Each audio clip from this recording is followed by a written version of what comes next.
Les archives papier nous rappellent que l'histoire n'a pas commencé hier. Bonjour, je suis Denis Dupont et je m'égare souvent, avec plaisir, dans les anciens numéros de L'Indépendant. Suivez-moi avec le podcast Je vous parle d'un temps. 12 septembre 1972. En vacances à Port-le-Cat, Donald James, père de chapeau melon et bottes de cuir, échangerait bien les bords de la Tamise contre le littoral du Languedoc-Roussillon. On l'aurait imaginé dans un hôtel particulier de la banlieue de Londres, dans un château entouré de gazons et d'arbres sous le portrait de la reine Victoria, avec comme serviteur un de ses valets qui réjouissait Conan Doyle. On pouvait le voir comme un homme du temps d'Agatha Christie, ne posant son stylo d'écrivain qu'à l'heure du thé. Il en est tout à fait autrement. Donald James Whale, connu dans les milieux de la télévision et du cinéma sous le nom de guerre de ses deux prénoms, c'est le père de chapeau melon et bottes de cuir. Il a 30 ans, fume le cigare d'une taille inférieure au préféré de Feu Churchill. Il connaît la vie comme un Anglais et on prie abondamment la BOAC, la compagnie britannique d'aviation. Il nage aussi bien que Tarzan. Il est charpenté comme un manoir du XIIe siècle, les cheveux blonds et longs, sans exagération, les yeux bleus comme un Méditerranéen, et son désir de vacances sur notre côte a été aussi fort que le bruit de sa machine à écrire, machine qu'il martyrise chaque nuit.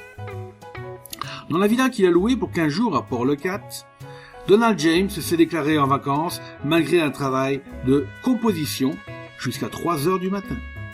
La mer était à 140 mètres exactement, ses filles jumelles, 14 ans, et son fils, 11 ans, et déjà un tatouage en technicolor, ont été ravis de cette aubaine.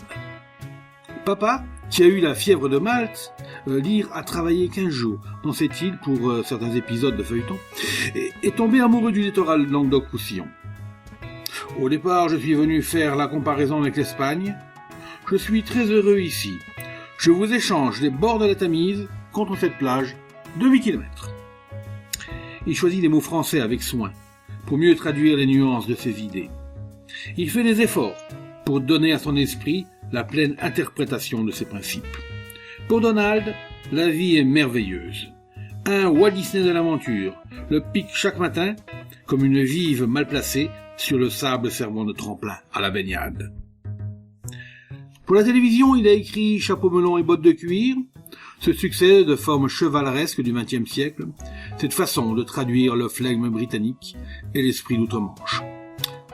Le jour où j'ai connu Patrick Macnee, qui avait été élève d'Oxford et d'Eton, ce parfait anglais, j'ai adapté mon scénario.